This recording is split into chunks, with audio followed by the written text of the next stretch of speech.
Hey, Atlanta, Apple is open for small business. That's right. We're here to make starting and running your business simpler.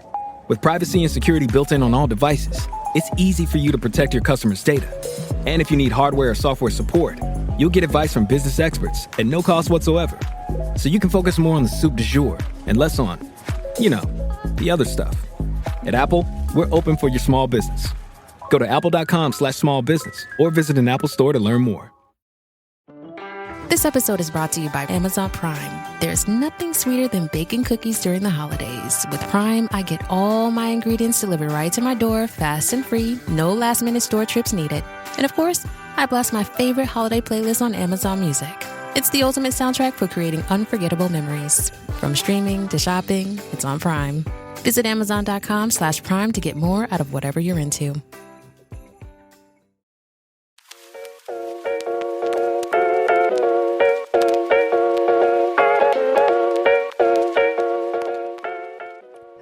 Everyone, and welcome back to our Golden 20s podcast. My name is Tegan, and I'm joined by my co-host Sadie. Hello. And we thought that we would spend this week talking about social media and self-esteem.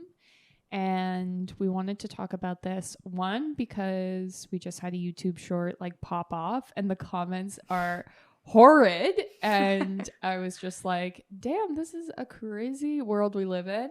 And two, I feel like at the holidays, at least for me, I have time off work, and I find that it can be quite easy to just spend all day on your phone. Yeah. I think too, around the holidays, looking at social media can make you feel very lonely if you see a whole bunch of other people at holiday parties, or somebody's Christmas dinner is this huge extravagant compared to your not as extravagant, there's just a lot of comparison, a lot of FOMO, a lot of this is the happiest, most wonderful time of the year, but why is it more wonderful for other people than me? I don't know. So I feel like it's, a very interesting time to be on social media. So we'll talk about it.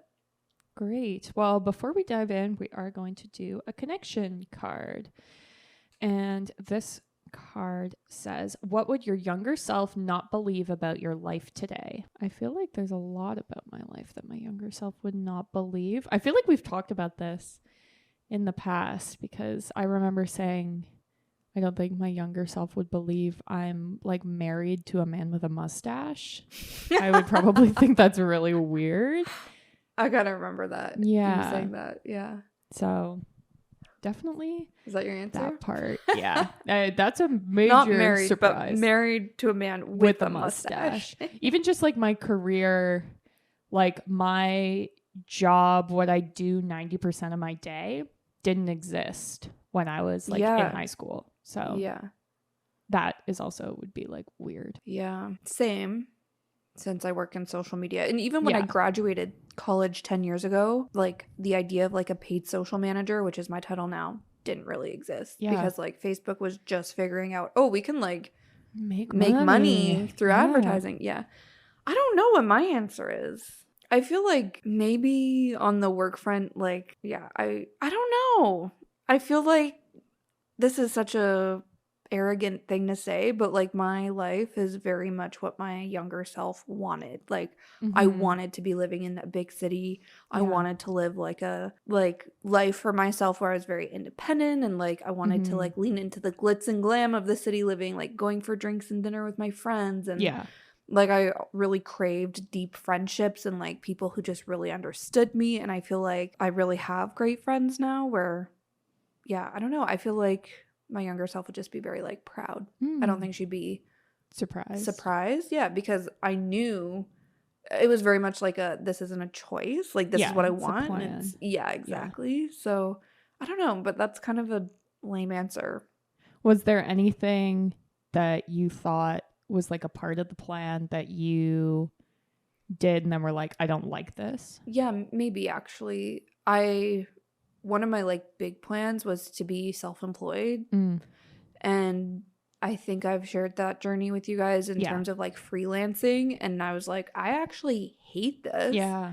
and this is not for me. I still do kind of have a dream of having my own business someday. I don't know what it'll be, but it will not be freelancing. Yeah. Or like doing some sort of consulting. Like, no, I just did not like that at all. So maybe that. Yeah. But at the same time, I always envision myself like being a corporate, like boss ass bitch. Yeah. And I feel like that's very much the path that I'm on. Mm-hmm. So she'd maybe be surprised or like maybe disappointed and it was very hard for me to admit I don't like freelancing and I'm going to give this up. Yeah. When it was like, no, this is the plan is to love this and make this full time. So yeah, maybe that. Yeah. I don't know. Interesting. Yeah. I like the blue category of maybe, questions. Yeah. Maybe I might be surprised that I have a podcast. Oh, yeah. That's a good one. I'd also probably be surprised that I have cats because I had a cat growing up who was like low key evil. And she was a different like breed. Actually evil. I think all of her like siblings died right after we adopted her. Someone like poisoned them. And so I feel like it like somehow that was like her villain origin story. And it just like, or she like made a pact with the devil to live or something. But she was pure evil. She was a tortie barn cat. So if you know about cats, you know that that's just like bad news plus bad news. Yeah.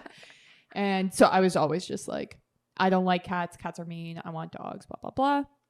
But then living in really small places and like as someone who likes to like travel and things like that, a dog, like we wanted to be responsible with that choice. So ended up getting cats. And now like I love cats. They're like my favorite animal. Yeah. So that there also is surprising. Yeah. Yeah. Great. Interesting. Yeah. The blue category is good stuff. Yeah. Sorry, this answer was lame though for me. That's okay. That's interesting. I still think like to hear that like you had a goal and then you work through your 20s to achieve it. I still think that's valuable. Yeah. Thanks, Dick. Great. Okay. Let's dive into talking about social media. Yeah. I actually feel like that's a good segue because I feel like I very much curate my social media to like show the best parts of myself and to like show all of those like glitzy glammy nights out and like all of that. But there's still a lot of my life that I spend having breakdowns. I'm stressed. I'm, but I don't put that on my social media. So I feel like people, when they look at my social media, they're like, oh, like you live this like amazing life. You're always traveling. Like you're going to dinners, you're going to concerts, like, and it's like, but like there's a whole other side of my life that people don't see. And I know that's so cliche because of course, like you hear that all the time. Social media is a highlight reel. Yeah. But I feel like you need to like constantly be reminding yourself of that.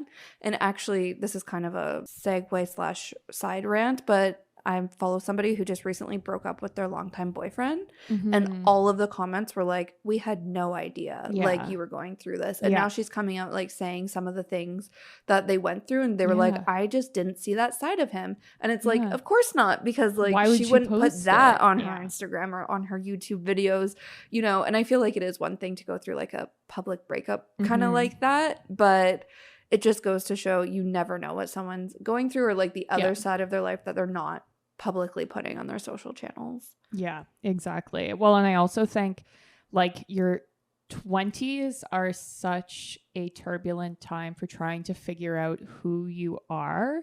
And if you are trying to figure out who you are and you're getting a lot of like the information about who you should be from these like highlight reels, it can be like quite challenging, I think, to like navigate that and figure out like what do I actually want my life to look like. So I feel like it's just really tough, especially for people in their 20s now. Like when we first got into our 20s, obviously like all these social platforms still existed and things like that, but they weren't used, I think, in the same way they are now, where like I don't know. It used to be about like connecting with people, and that's what social media was. So I think when we were trying to figure out like who we are and what we want our lives to look at, like we were like coming up with that information from within, where it would be harder, I think, if you're just surrounded by social media being like, this is how you should live your life. Do this, do this, do this. Yeah. So that's actually quite deep tag, but it's like, thanks. It's very true and something I've not thought about. And I think, that is definitely a challenge that like people even just like one generation or like a few years younger than us definitely deal with, where I feel we're lucky where we have like kind of grew up without it and then have worked it into our lives. But not to say it still clouds my judgment sometimes. Yeah. Oh, definitely. All the time, actually, where I'm like, okay, to host book club this month, I have to have a PowerPoint. I need to do all the theme, you know, like there's always someone doing more and doing better. Yeah. And that's maybe a depressing thing to say, but like there always is. And they're on TikTok, they're showing it. So it's this constant, I'm not doing enough. I'm not productive enough. I'm not, it eats at you. Well, and the other thing is like, I love the internet. I love TikTok. Like I just did like a guided journal prompt that was like, list the things that bring you joy. And I was listing like scrolling on TikTok because I'm like, it genuinely brings me joy. So I am not going to be a person who's like, I'm not going to use the internet. It's not realistic. Not to mention my job is on the internet. So even if I wanted to, like I couldn't. But I do think that the internet brings a lot of like valuable, positive things into your life. Like for me, I find the internet to be quite inspiring and motivating, and you can find like communities for any of your interests, which is really nice. And I think like, especially if you're like in a small town, being able to find communities for things that might not be big or like support for things. So like that's all positive. And I do think that there are a lot of things that I enjoy in my life I've found because of the internet. Like I only went to Other Ship because I saw someone posting about it on Instagram. Right. And now I like love it. And same with like most of my favorite restaurants, my favorite bars were because like I saw it posted or I looked it up on TikTok or that sort of thing. So there are positive sides to it first and foremost. Yeah, totally. I feel like the way I've used social media has changed a lot over even like the past few months. Yeah. Where I've gone through and like, I feel like I use it now as a source of either inspiration or just like trying to take it back to the basics of like the connection piece, like you were saying. Like it's a great spot to like research before you buy something or like, look for like a new dinner place or a bar you want to try. Like definitely I use it for that. But I feel like just recently I went through and like unfollowed a bunch of celebrities because I've just been having like a anti-celebrity phase where I'm like, I don't even care what these people are up to. It's not genuine. Like, I don't know. Yeah. So I'm like, unfollow all of them. Unfollowed like a bunch of influencers because I'm also feeling very like anti-influencer-y lately. So now I'm like, you can also just, curate your social media. And I know we talk about that in terms of like curate who you follow to be like that space you want. Yeah. But it could just be like, literally if you, and I think actually my sisters are a great example where they don't even know anything about influencer culture. They just have social media to like follow their friends. Yeah. And I'm like, that must be such a nice, simpler time. Yeah. Like I got kind of like swept up in it and carried away. Yeah. And now I'm kind of like trying to, swing the pendulum back the other way. And it's been very liberating, I have to say. So I also love the internet. I love that you can connect with people at fingertips notice. I don't know if that's a word, but you know what I'm trying to say. You can do your research and it's okay if that's where you put your foot down. Yeah. Well, because the other thing is to like bringing up influencer culture and how like the internet's a highlight reel for everyone. It's like there's also so many things at play that you might not even realize. Like I use CapCut to edit our TikToks. And you can filter everything in CapCut. Like I could put a filter on my face without anyone realizing. They have filters to make you look skinnier in the video that I could put on without anyone realizing.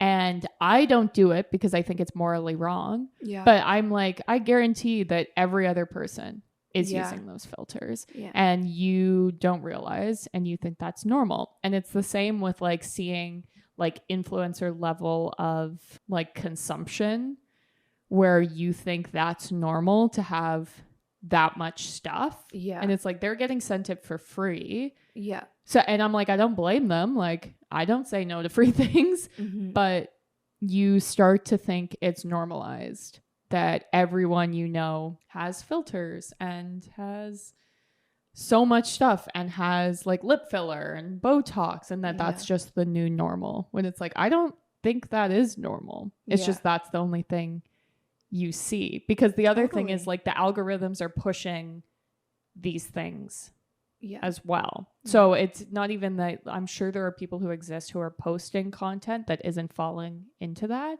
but is that getting seen by the masses? I don't think it is. 100%. It's also interesting because I feel like through the podcast, Tegan and I have been invited to influencer events, if you will, and we've kind of gotten into some of these spaces as creators, and it's interesting to see these people in real life, because you're like, this translates very differently in real life, and I feel like it's almost like not causing, but like these personality traits of always getting free shit, getting anything at a moment's notice, going to the freaking Eras tour 3 times and never having to pay a dime. Like, it also translates into a sense of like entitlement and ungratefulness and shallowness sometimes, even like just very impersonal relationships. And I'm like, how, like, this person, if they always get everything for free, like how will they ever feel that sense of fulfillment or like, or feel value in any of the things they have? Exactly. So I feel like I'm very aware of that, and again, it's very much like, yes, sure, it would be nice if I made a shit ton of money off just living my life, cooking recipes, hosting parties, like a lot of the influencers I follow do. But I don't think that'd be fulfilling for me. And therefore, I'm not even chasing that life anymore. Like, I don't know. I'm like, the trade-off is just a lot. And I also think something else that I see all the time is like how isolating it is to be in the influencer space. And I'm like, that also is very negative. Like, all of these things that from the outside looking in, you're like, wow, that's such a glamorous, amazing life. I feel like it comes with a lot of consequences that even the influencer themselves don't even realize. Like, I don't know. Yeah. No, definitely. Yeah, it's like deep the trade-off. Yeah, exactly. Damn. Yeah, I don't think that I would like, I think any fame on any level starts to become pretty not good. Yeah, I feel Tegan and I relate or like respond to mean comments on our TikToks and things differently, where I'm very much like, fuck this guy. Like, where I feel like you sometimes take it personally. Yeah. Well, and I'm like, you're right. I do say like a lot, or like somebody remixed or not remixed. What's the word? Used our Mary-Kate and Ashley audio on TikTok. It was making fun of how often in the background of it, I was like, yeah, like hyping you up. And literally so funny. I'm like, I don't know. Yeah.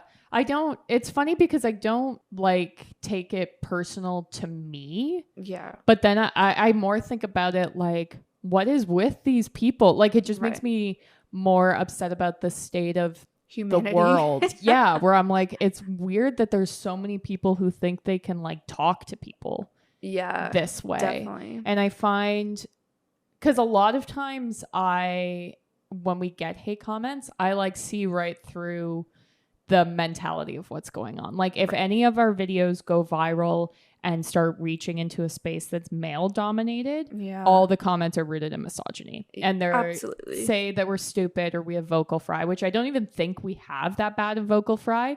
We definitely have like Canadian accents and things like that. But I'm like, that's not what vocal fry is. But a lot of it, I think, is just like men hating on women, which is obviously like a big thing on the internet right now. So yeah, it's very interesting, but I very rarely will see a comment and be like, I need to change that about myself. Right. Like, I often on TikTok get comments about my eyebrows and I'm never like negative comments. Yeah. Like saying I'm ugly because of them.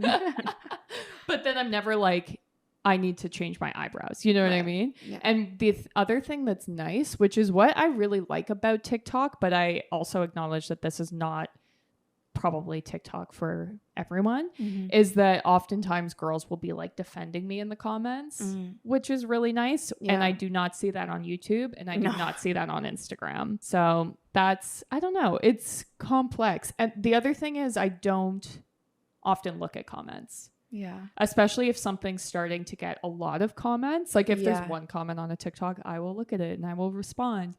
But like, when this YouTube video started going off, as soon as I was seeing like 9+ notifications for comments, then I would just click the notification button to clear it. Like, I'm not like, what's that meme where it's like, I'm happy / sad for you, but I'm not reading all that. Like, yeah. That's me.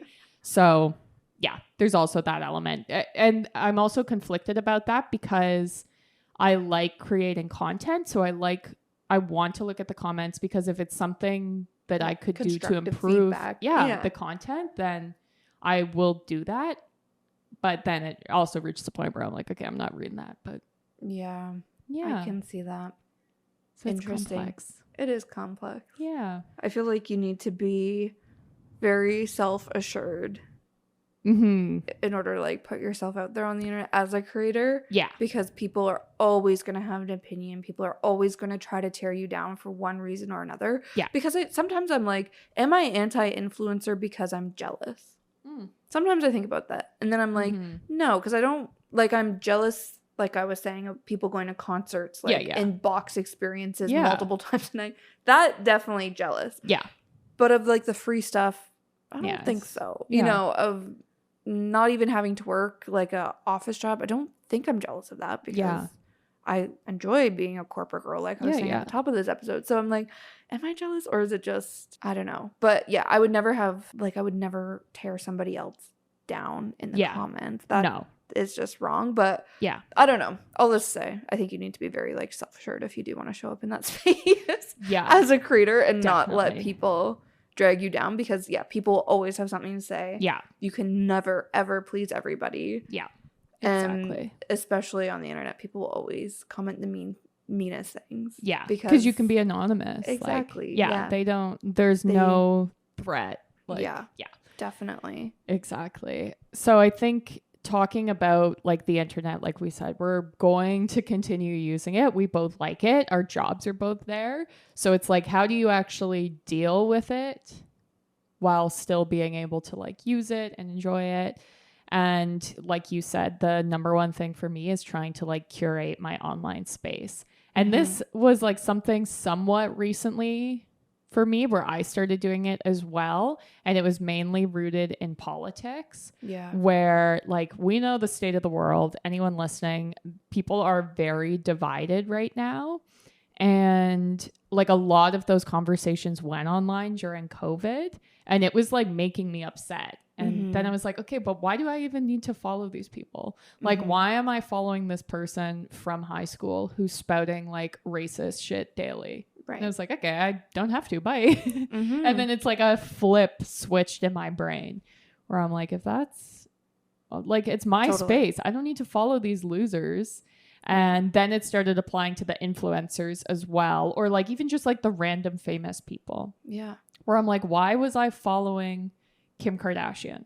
I don't watch her show. Yeah, like, I just unfollowed all the Kardashians. Yeah, because I'm like, why do like seeing their content doesn't bring me joy? Yeah, exactly. Like, what even is the point? So yeah, I did a big clear out of unfollowing all of those types of people. And then even just like things around politics, if there's someone rising in politics who has like a different view to me, and I know this is maybe like controversial because people are like, you should hear all sides. I'm like, nope, don't care. Bye. I want to hear my side only.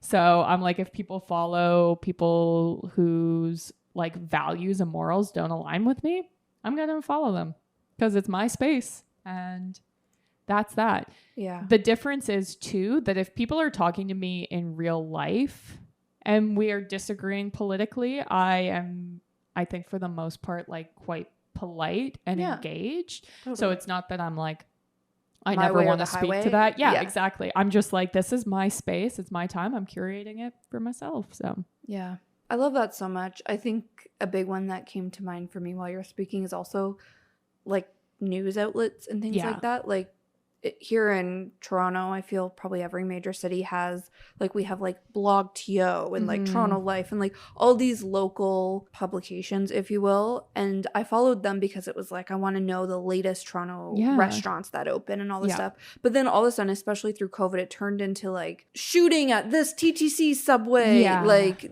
creeper, maybe the word creeper wasn't used, but like somebody suspicious walking down this street at this time. And I was like, it's again, good to be aware. It's good to like, read news and like be in informed, the know, but you don't need that 24/7 on your Instagram account, you know? So I feel like that also applied to that, where I really cut back on that type of stuff. But even outside of who you follow, I think another big one that is kind of new for me maybe, but I feel resonates with a lot of people, is also choosing which platforms you're on, because you don't need to be on all of them. Pinterest brings me so much joy. This is like I feel productive when I'm scrolling Pinterest. I don't compare myself when I'm scrolling Pinterest. Therefore, I will use Pinterest. I think a lot of people have moved away from Twitter or X because that's not, you know, a community that shares similar values to them. So like that makes sense. Just cut that platform out. If TikTok makes you feel like shit, like sometimes it hits for me, sometimes it doesn't. So I go through phases. Like, yes, I want to be on TikTok right now because my pages or my For You page is really inspiring me. Other times it's not. Maybe you go on an Instagram hiatus or a Facebook hiatus. Facebook's also very toxic and all just fake news. So maybe you get rid of that. Like, I think it's also in moderation, because I think this is the other thing with social media, is there's always a new channel. And then all of a sudden you're like needing to keep up. And it's like, you don't, you know, like my mom is so happy just using Facebook. My sister's so happy just using Instagram. Like, and I'm happy using Pinterest. Like, that's fine, you know? So I think that's another big thing too when it comes to creating or curating your space. Something I wanted to mention, which is a thing on TikTok, and I heard in the next like Instagram update, they're adding this as a feature, but it's on TikTok. You can reset your feed. So this is my God, I need that so bad right now. Key, because my husband had this happen where he like was watching a video and then it turned into being like this big anti-trans thing in the video, and he was just watching it to be like, this is interesting, like what they're saying, what's happening. And then his entire feed was like, here's why gay people shouldn't have rights, here's why that, like, it just switched. And like that's how the algorithm works. And it's like all like AI computer, like it's not a person who has like an evil agenda to like make this that way. But he was like, I can't use TikTok because of that. And I was like, no, you just like reset your feed and then you're back to basics and then you can go from there. So that's something I wanted to mention. And then, like I said, Instagram said that they are going to be bringing that feature, which can also help, because there's now the thing, and this is big on X, which annoys me, where it used to be you just saw the people you follow, right? But now they like mix in the other things. Yeah, exactly. So there's that element of it as well. But then I also think, like you mentioned, having mindful like social media breaks can also help, or even just like screen-free time. So for me, I don't use my phone before bed and I don't use my phone in the morning.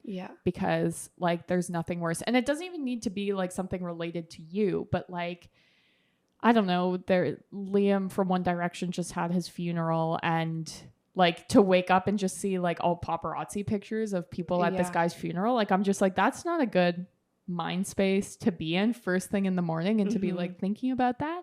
So it's like giving yourself the time and space to be like, what content do I actually want to be interacting with in these like key moments in my day? And we're just inundated with content, so I feel like you need to purposely carve out time to be like, nope, not right now. Exactly. I'm very much the days I feel like complete shit and just exhausted, emotionally like drained, the first thing I do is look at my screen time, and it's always way higher than normal. And to your point, Tag, it's often on days where I'm off or like just hanging around home, like having a rot day, where I'm not doing anything, but I'm very intentionally not doing anything. I go scroll on my phone, and it's like, okay, this was the opposite of what I wanted. Like I wanted a self-care day to myself, but then I just spend all day on my phone, and now I feel like complete garbage. So I'm very much like a high screen time equals low mental health like person. And now I very intentionally, I'm almost the opposite, where I like intentionally am like, okay, this is my time to scroll on my phone. Like when I log off work, I will scroll on my phone. But every other point in the day, not really. You know?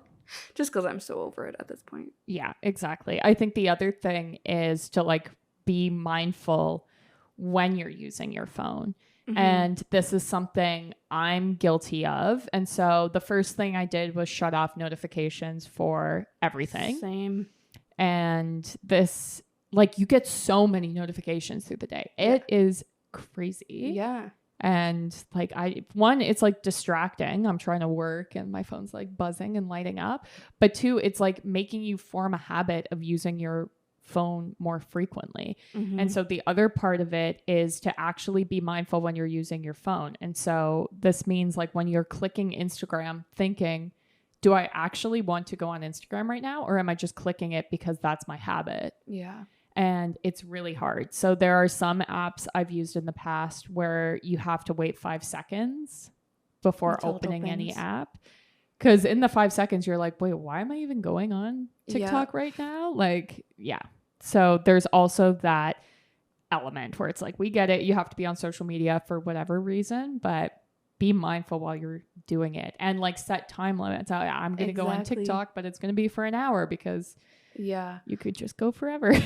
I was just going to say that actually, like using also the tools within your phone to control it. So if it's like setting time limits or daily limits on apps, like you need to do that for yourself. For me, I put my screen time on my, what is the word I'm looking for? On my main homepage. Yeah. So I see it as soon as I open my phone, and as soon as it starts getting high, I'm like, oh, you know, immediately turn off my phone again. Like there's so many tools built in. The sleep function on iPhone where it's like locks your apps at a certain time. Yeah. Like use these things if you have a hard time controlling this yourself. Like use these things to do it. Silence your notifications, all of those things. Yeah. The last thing I wanted to mention too was like, if you are feeling weird about social media, do some like self-care activities around it, whether it's like journaling about it or talking to your therapist about it, because it's like, these are bringing up like very real feelings. Yeah. And just continuing to use social media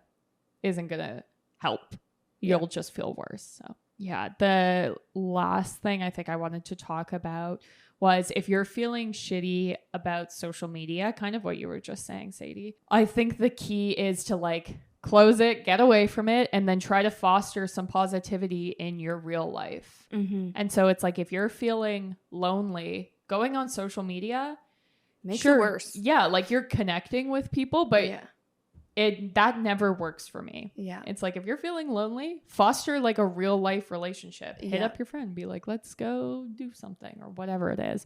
Or you're feeling like shitty about the state of your apartment compared to what you're seeing online. It's like, okay, then close your app, clean your apartment. Like sometimes the only way to fix it is to just like get away from it and work on something that you can actually have an impact on and actually change. Yeah. You got to definitely exist in the physical world, not just in your little virtual world. Yeah, exactly. Well, great. I feel we have rambled on and on about this. Yeah. I hope it was just like reassuring or like that reminder. Again, I feel like we didn't say anything net new revolutionary, but it's just like a good reminder that you need every now and again to be like, oh, right, this isn't real, or this isn't the full story, or I don't have to be doing this. I don't need to be hustling to keep up. Oh, right, influencer culture is not normal for a lot of people. Like, I don't know. I hope it was just a good life chat, if you will. But thank you guys so much for listening. We drop a new episode every Tuesday, so make sure you are subscribed and following us on whatever app you're listening to this on. You can also rate the show and leave us a comment if you're listening on Spotify, or a review. That really helps us, so we would so appreciate that. You can also find us on social media. We're at Our Golden 20s on all of the platforms, despite us saying don't use social media. You can find us there. We try to curate a positive space and mainly just let you know when new episodes drop, so again, you don't miss them. And we also have a Patreon community, which is the best way to support the podcast for as little as $2 a month. So go check us out over there. You get access to all of our episodes early, as well as completely ad-free, and sometimes some bonus content as well. But that is everything for this week. We will see you next Tuesday. Bye.